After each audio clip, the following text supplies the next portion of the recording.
Good day, grade 10s, and welcome to your first lesson of grade 10 business studies. Today, we're going to be looking at contemporary socio-economic issues.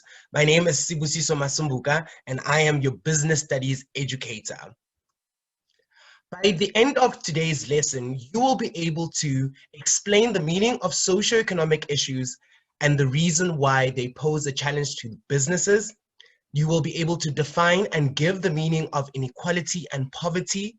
You'll also be able to explain, discuss, and describe the impacts of inequality and poverty on businesses. You'll also be able to define the term inclusivity and explain the purpose of inclusivity in the workplace.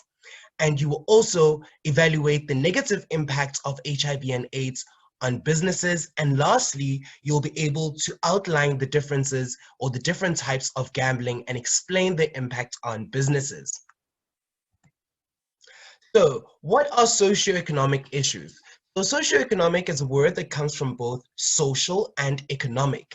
Socioeconomic challenges are issues that affect people and the economy in a negative way.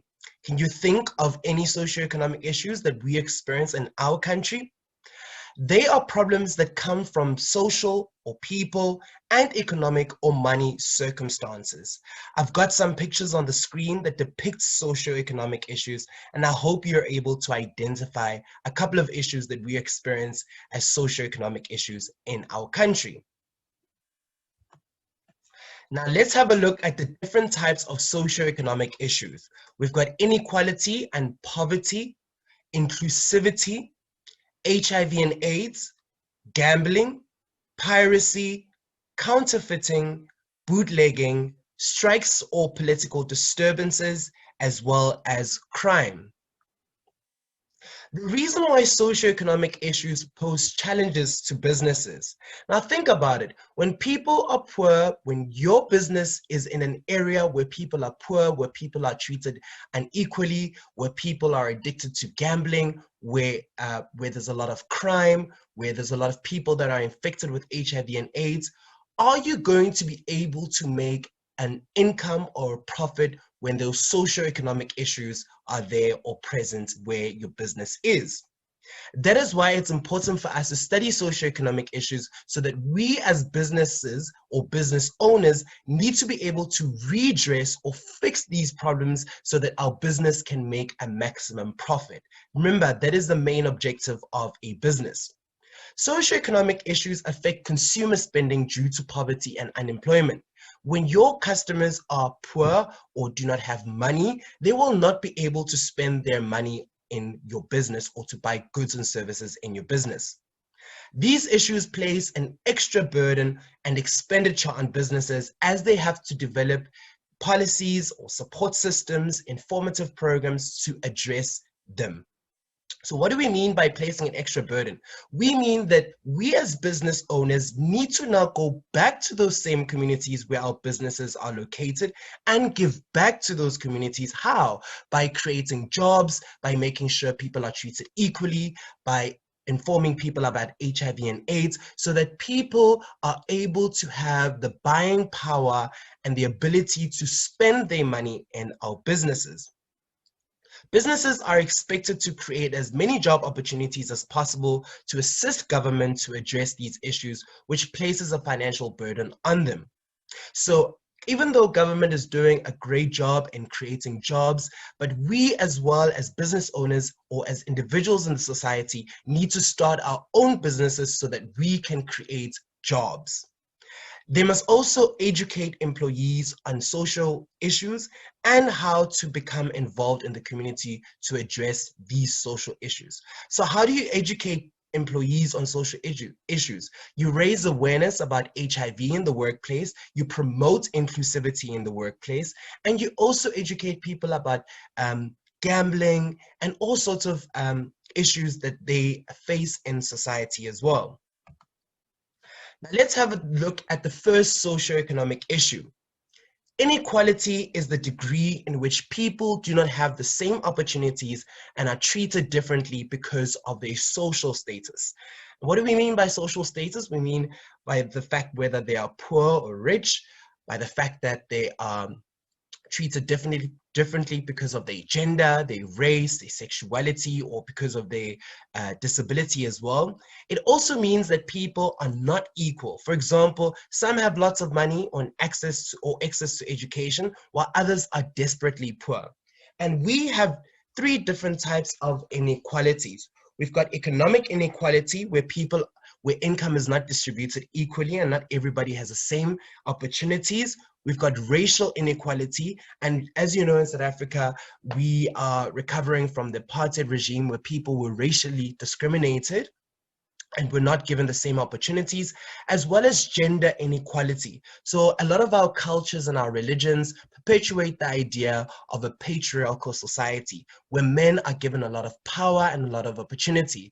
So a part of gender inequality or gender inequality in our country stems from the different cultures and religions that we come from as well. Poverty. This is the next socioeconomic issue. Poverty is a state in which people have little or no money to buy their basic needs. And basic needs are things such as food, clothes, having housing, water, and electricity to survive. People in poverty usually have poor living conditions, hunger, and increased susceptibility to disease. This means that they get easily sick because they are malnourished and do not have the right nutrients to keep their body and their immune system strong. And as you can see here in the picture, that here's a clear picture of people that are living in really, really poor conditions. According to the Living Conditions Survey, it shows that approximately almost half, or about half of the adults in South Africa, of the adult population in South Africa, were living under the poverty line. So the poverty line is living under $1 a day. So that's about 49.2% of the adult population that are living in poverty in South Africa. That is a large number of people. And remember, when people are living in poverty, that also means that they are also not contributing to the income of the government, which is taxes, because they do not pay income tax, nor do they pay company tax as well. And remember, the government uses that money to improve the lives of other people in our country, to improve the living conditions as well, and to improve infrastructure, roads, education, health, and all these other different sectors. So adult females experienced higher levels of poverty when compared to their male counterparts. This depicts the idea of inequality again. It shows that men are given more opportunities to work, men are given more opportunities to get an education, to get work, and women are left in the dark. We need to do better as a country to make sure that this inequality is curbed. Now let's have a look at the impact of poverty and inequality on businesses. People are unable to participate fully in the economy because they do not have the buying power. And because they don't have the buying power or an income to purchase goods and services, businesses then suffer a lot and they do not end up making the profit that they aimed to make. And in a sense, most businesses then perish, and then there's the government then collects less income from company taxes from businesses as well. Businesses spend more money on social responsibility programs, and I will address this in the next lesson. I think it's in the third lesson that we're doing. Social responsibility programs are those programs that help benefit the community, that help improve the lives of people in our communities. So businesses spend a lot of money on these programs to address inequality and poverty. Poverty shrinks the markets because people cannot afford to buy luxuries. So people really, with the little income that they have, they really spend money on the things that they really, really need. So businesses that sell luxury products or products that are not necessarily a need, but are a want or a desire, they end up suffering because people simply do not have money to spend money on that. Poverty also leads to crimes such as shoplifting and robberies on businesses. You know, in South Africa, we don't necessarily have a huge number of gang violence or gang crime, but we really have a larger number on people committing crimes solely because they do not have the money to put food on their table. I'm not perpetuating the idea of crime and it being good, but I'm saying that in order for us to curb crime and to lower the levels of crime in our country, we need to be able to employ people and be able to alleviate poverty as well.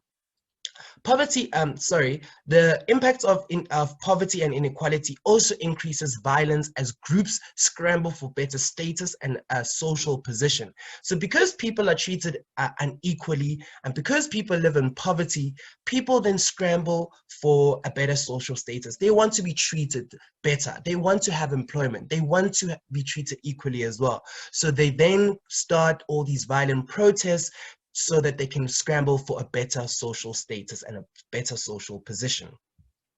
Businesses spend money on improving security due to robberies and shoplifting. Now you can imagine as a business owner who has a business located in a very crime or poverty or inequality inflicted area, how when you experience crime or people come and rob your business, you then have to improve the security system in your business by perhaps putting burglar bars or burglar gates, as well as an electric fence, or hiring a security company to look after your business. And this obviously is an increased cost onto your business, onto your expenses. And now you have less money to spend on other things or expanding your business as well. More money, and by means of more money, I'm talking about the state income, the tax, is spent on relieving poverty through social responsibility programs. Inequality results in a lack of skills and job opportunities. If we do not give people in our business the same opportunities, then there's going to always be a lack of skills and job opportunities, or opportunities to grow in one's career. Now let's have a look at inclusivity. Inclusivity is not necessarily a socio-economic issue. It's more of a solution to socio-economic issues, especially to inequality and poverty as well. Inclusivity means giving everyone opportunities without discriminating based on age, their race, their gender, their sexual orientation, whether they're gay, lesbian, or bisexual, their disabilities and HIV status, etc. Inclusivity means valuing. That means to respect and to dignify the differences between people and consciously encouraging diversity in the workplace.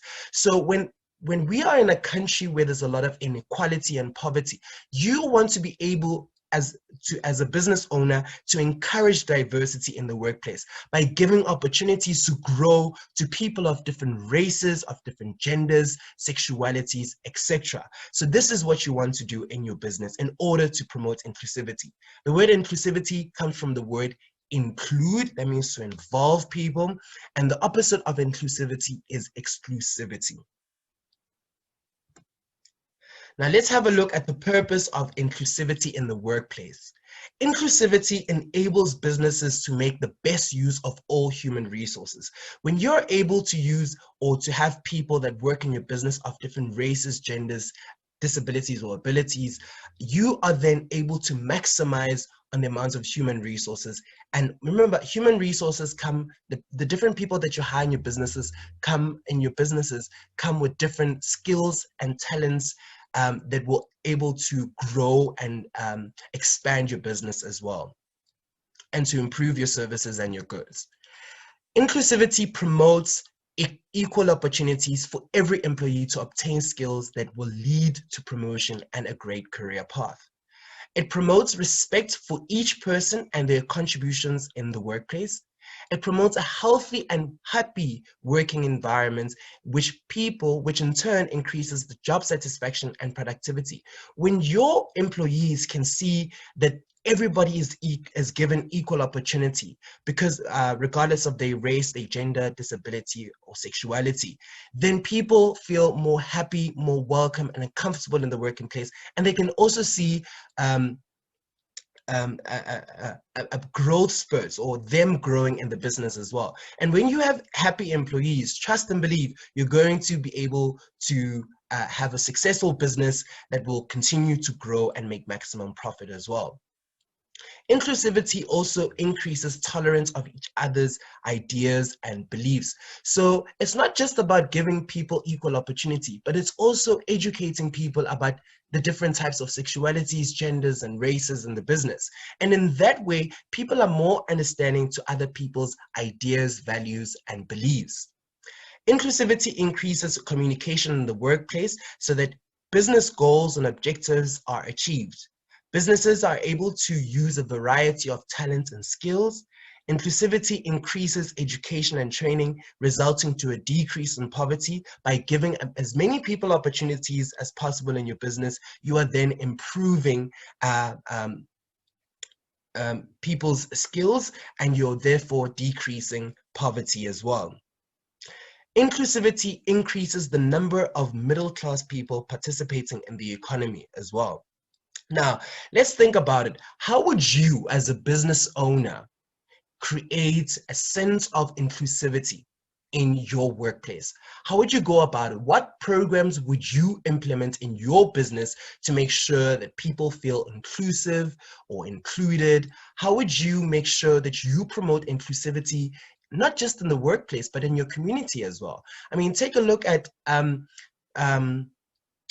particular businesses that promote inclusivity in the workplace and in the community as well. Look at the amount of bursaries that are given to young Black women, to people. Look at all the opportunities that are given to disabled people. Look at all the opportunities that are given to people of different races as well. What programs would you implement in your business to promote inclusivity?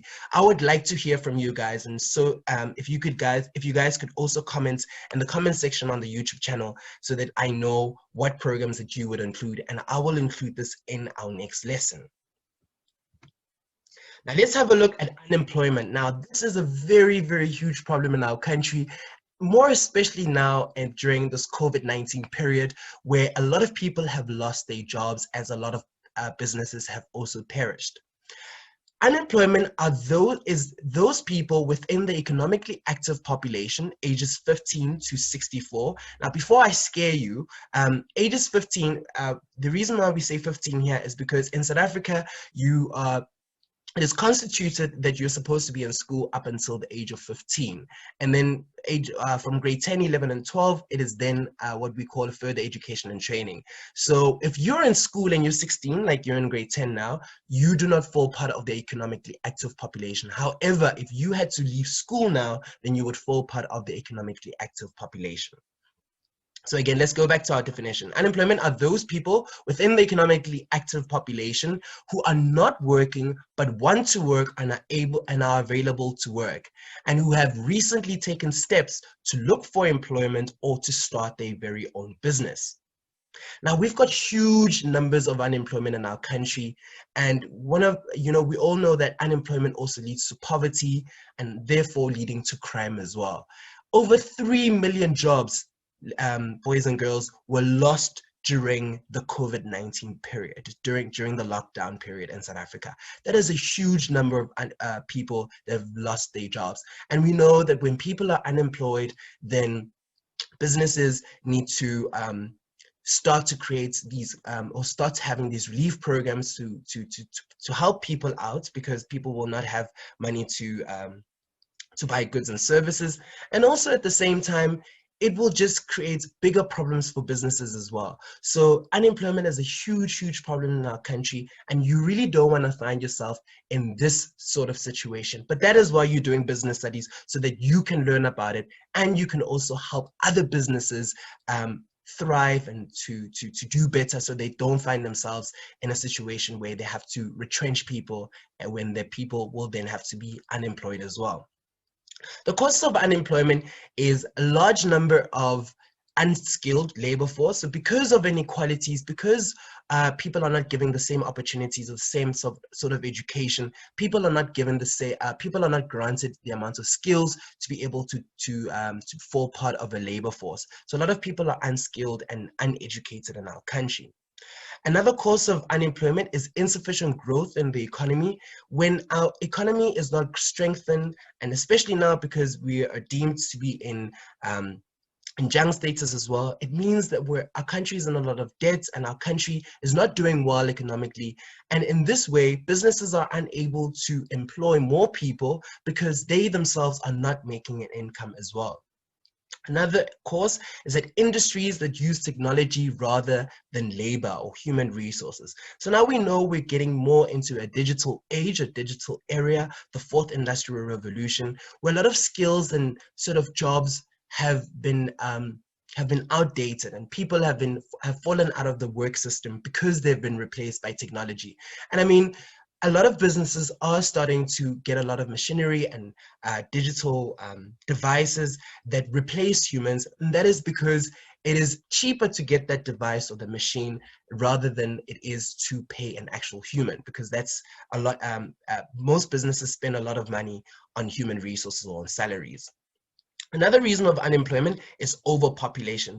There's too many people in our country when you compare it to the amount of jobs that we have as well. The next socioeconomic issue that we're going to be looking at is HIV and AIDS. HIV means human immunodeficiency virus, and AIDS stands for acquired immunodeficiency syndrome. Now, the operative word here between these two is that it's an immunodeficiency. That means that your immune system is not strong enough to fight off diseases and viruses. When you have HIV, it means that your immune system is not strong enough to fight off viruses. AIDS is a disease that is caused by a virus called HIV. When HIV gets into a person's body, it attacks the immune system, lowering the body's natural ability to fight infections. In South Africa, we have the biggest HIV epidemic in the world, with over 7.7 million people living with HIV and AIDS. And this is according to 2018 statistics. Now, how does this filter into a business? When your employees are infected with HIV or affected by HIV, they then are frequently absent from work. And when workers are absent from work, it means that there's less productivity taking place in the workplace. And you also need to find replacements to replace those people who may die from HIV and AIDS, or AIDS-related diseases rather. And so it's a really, really huge impact on the business. But let's have a look at the impact of HIV on the business. There's a loss of skilled staff due to HIV-related illnesses. So your skilled workers may die from AIDS-related illnesses. So this is a very huge problem on your business, because that means that you're going to have to spend money and a lot of time in finding other skilled workers in the world or in the country, which is a very, very difficult thing to do as well. Profits will be lower as production decreases. So less people at work, it means that you're not producing as many goods or not offering as many services what you would when you had a full amount of staff. And because of that, you do not make a lot of profits as well. High absenteeism from illnesses resulting to a decrease in productivity. So your HIV infected employees will fall ill quite a lot, especially those who do not take the ARVs, which is the medication that helps with HIV and AIDS.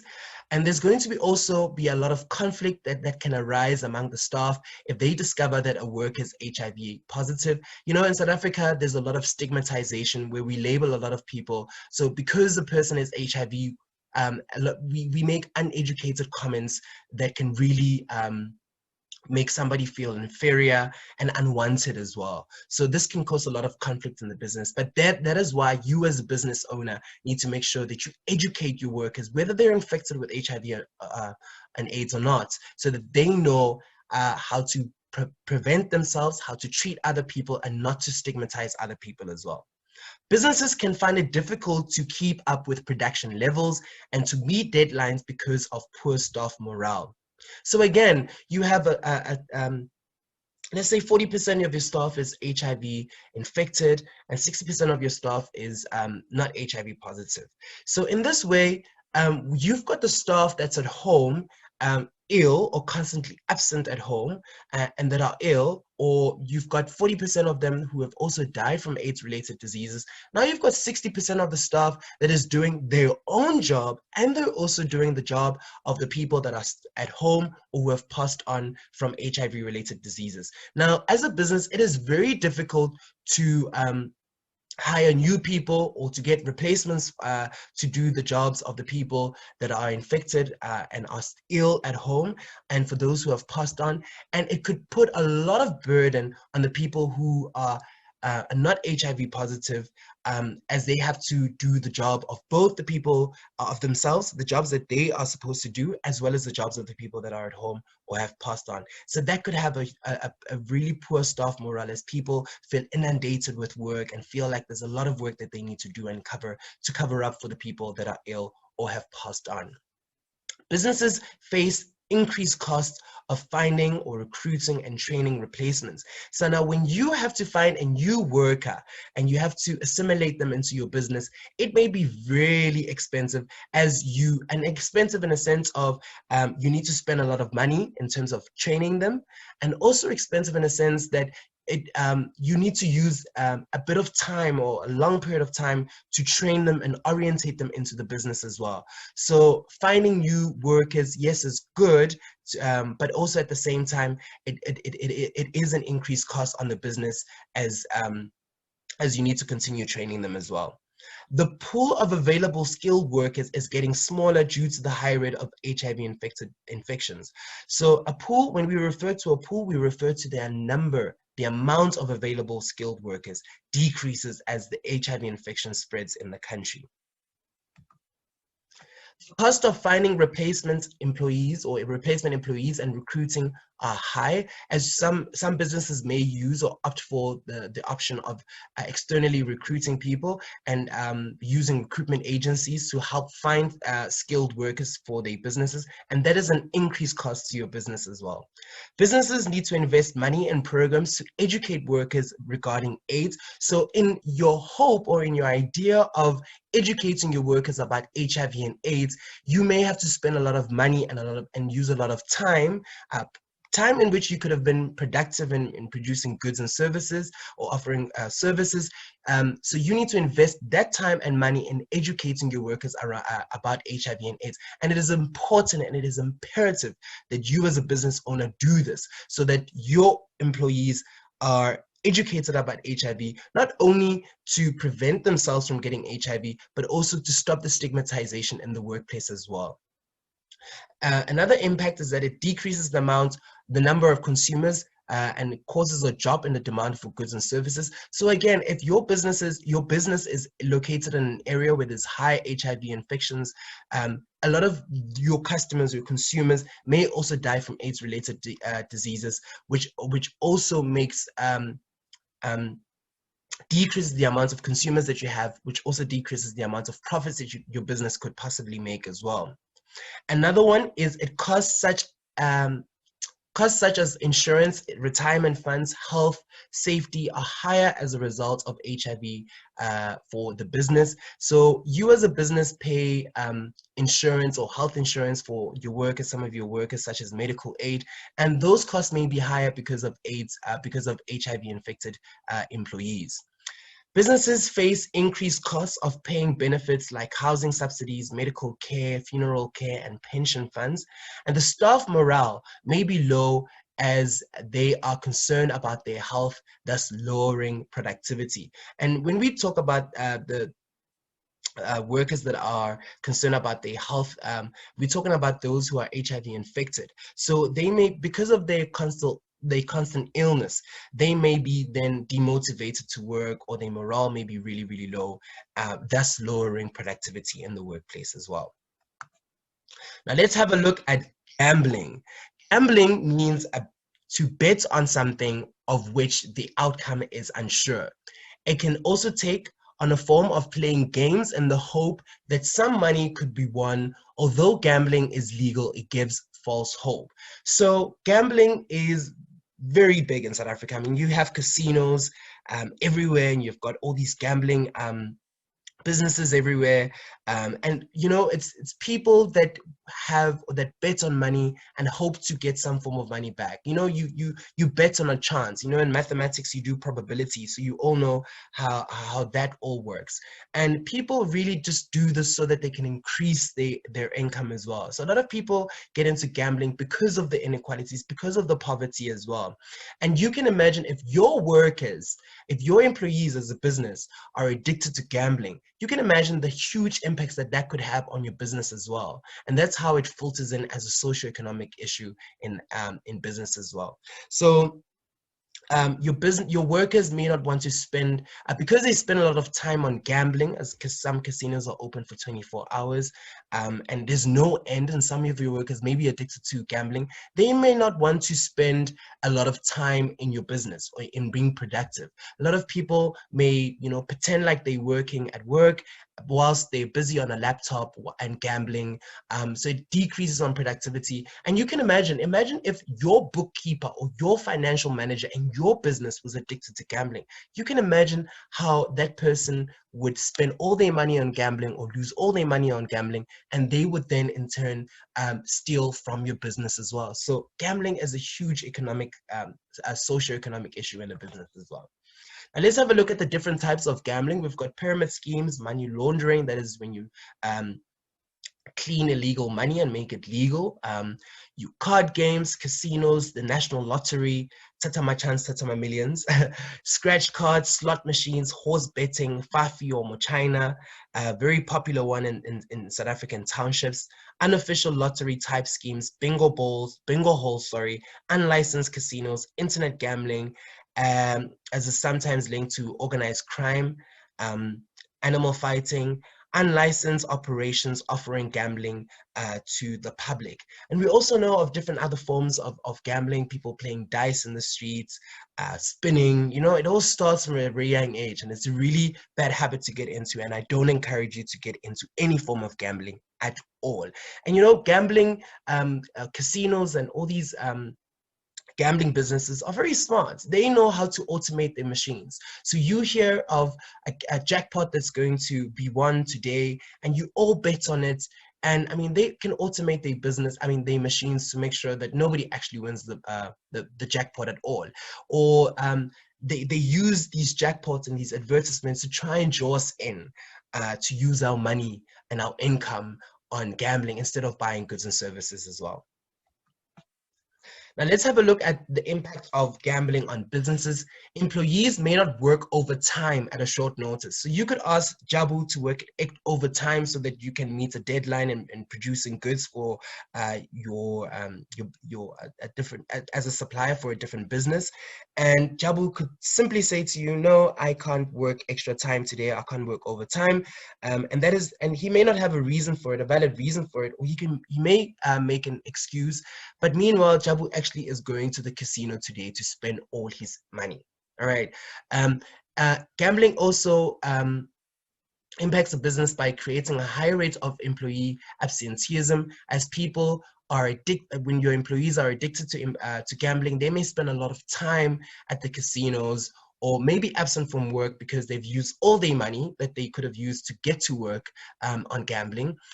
Local businesses are forced out of business as well. Gambling hides criminal activities and can lead to workplace violence, especially with pyramid schemes. Yeah, compulsive gamblers cannot focus on work while preoccupied with gambling, especially those that are doing internet gambling or playing different types of the national lottery or horsing on bets.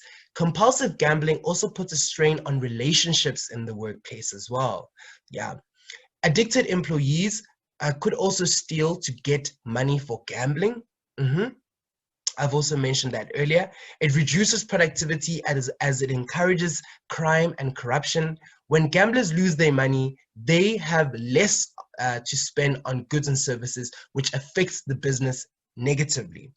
It decreases in saving and leads to a decrease in future production, and it lessens the buying power as people may lose their money on pyramid schemes, casino gambling, etc. So gambling is really, really bad, and a huge socioeconomic issue on businesses as well. All right, guys, thank you for joining me in today's lesson. In the next lesson, we're going to have a look at piracy, counterfeiting, bootlegging, strikes and political disturbances, and crime as well. Please don't forget to let your friends who also do business studies and are in grade 10 about this awesome YouTube channel. You guys can follow me on Instagram at Swaggy School Teacher. The Google Classroom code where you guys will be able to access all these slides is QS3FZMJ. It's on the screen, and you guys can email me any of the queries that you might have, and my email address is swaggyschoolteacher@gmail.com. I cannot wait to hear from you guys, and thank you so much for tuning in, and I hope to see you all in the next lesson as well. Have a good day.